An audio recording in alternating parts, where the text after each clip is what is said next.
দোস্ত, কি মন খারাপ নাকি? কি সমস্যা তোমার কাছে? হ্যাঁ দোস্ত, মন খারাপ না আছে, আলহামদুলিল্লাহ ভালো আছে। চোখের মধ্যে দেখা যায় সবসময় কান্না কান্না ভাব। আর না, হ্যাঁ, কান্না কি কান্না ভাব না, দুঃখটা আছে কি তোমার? আলহামদুলিল্লাহ, না ভালো আছি। ভালো আছো? হ্যাঁ ভালো আছি। কি ভাববে আইছিল আর কি দেখতেছ তে? ভাববে তো আইছিলাম, কত স্বপ্ন দেখে আইছিলাম। দেশে থাকতে তো কত স্বপ্ন দেখলাম যে বিদেশ যাবো, বিদেশ আওয়াটাই একটা স্বপ্ন। এই স্বপ্ন মনে হয় যে আর স্বপ্নই থাকবো, আর কিছু না। এখন তাওয়াক্কাল তো আল্লাহ দোস্ত, বুঝছো? আল্লাহর উপর ভরসা, আল্লাহ ভরসা। আল্লাহ যখন চাইবো আল্লাহ তখন। মনে করেন যে আল্লাহর হুকুমে এই দেশে আইছি নাকি। হ্যাঁ, আল্লাহর হুকুম না থাকলে তো আর এই দেশে আইতে পারতাম না, এই একটা বিশ্বাস আমার আছে। যা হয় আল্লাহর পক্ষ থেকে হয়। আমার উস্তাদে সবসময় বলতো, যা কিছু হয় আল্লাহর পক্ষ থেকে হয়, তকদিরের ভালো মন্দ সব আল্লাহর পক্ষ থেকে হয়। হ্যাঁ। এখন কপালে যেটা আছে বা এটাই হইব। হ্যাঁ, এই 3 মাস হয়েছে কাজ কাম নাই, কষ্ট করতেছি, তোমরা কষ্ট দিতেছি না না, আমরা কি আর কষ্ট? না, তারপরও তো একটা না না।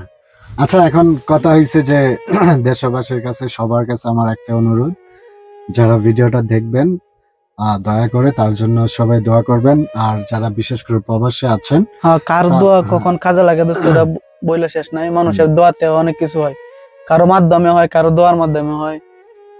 দেশে থাকতে তো আর এত কষ্ট হইব এটা তো আর ভাবি নাই। আর অন্য অন্য দেশের কথা অনেকে বলছে যাওয়ার জন্য, একটু ভালো থাকার জন্য বাড়ির থেকে বাহির হইছি।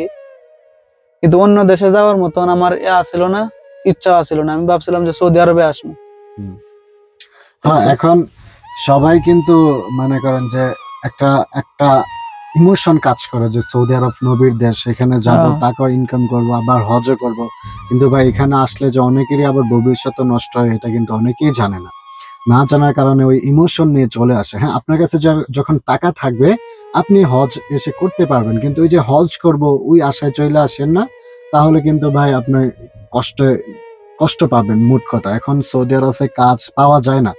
আমি যে দোস্তকে নিয়ে আমি প্রতিদিন 5জন 6জন 10জন সবার কাছে জিজ্ঞেস করি, ফোনে জিজ্ঞেস করি কাজের কথা। কেউ ভাই কাজের সাউন্ডটা নিতে আগেই বলে ভাই কাজ নাই, নিজেই কাজ পাচ্ছি না, নিজেই ঘুরতেছি, আমার আত্মীয় স্বজনে এসে বসে আছে, আমি কাজ দিতে পারতেছি না।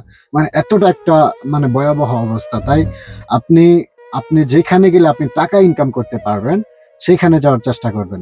আর আর যারা প্রবাসে আছেন অনেকেই দেখবেন, বা যারা দেশ থেকেও দেখবেন, তারা বিশেষ করে ভিডিওটা শেয়ার করে দিবেন, যেন আমাদের এদিকে বা বাংলাদেশে যারা দেখে তারা যেন এই দুস্থটাকে, আমাদের ভাইটাকে যেন একটা কাজের ব্যবস্থা করে দিতে পারে। সে অনেকটাই কষ্টে আছে। তো আপনারা সবাই দোয়া করবেন। আমি ভিডিওর স্ক্রিনে নাম্বারটা দিয়ে দেব। আপনারা যদি কেউ কাজ দিতে পারেন তাহলে এই নাম্বারে ফোন দিলে তাকে পাবেন। প্লিজ আপনারা সবাই হেল্প করার অনেকের চেষ্টা কাছে, করবেন। সবার কাছে দোয়া আছে। অনেকে তো দেখি অনলাইনে কাজের নিউজ দেয়, ওই জায়গায় অমুক জায়গায় তমুক কাজের জন্য নিউজ দেয়। অনেকে তো ভালো মানুষ আছে না, যে কাজ দেয়, যে কবির ভাই আছে, আবার তৌফিক এলাহি ভাই আছে, আর অনেকের নাম আমার স্মরণে নাই, অনলাইনে দেখা যায় তারা অনেক ভালো ভালো কাজ দেয়। হ্যাঁ, তারা যদি আমার এই ভিডিওটা দেখে, আশা করি একটা ভালো কিছু হবে। ধৈর্য ধরি, আসছি যখন 3 মাস হয়েছে, আরো কিছুদিন ধৈর্য ধরি, ধৈর্যের ফল নাকি সুমিষ্ট হয়। ধৈর্য ধরে থাকতে থাকি, দেখি আল্লাহ কি করে। হ্যাঁ, ঠিক আছে, আল্লাহ যাই করে তাই তো খুশি।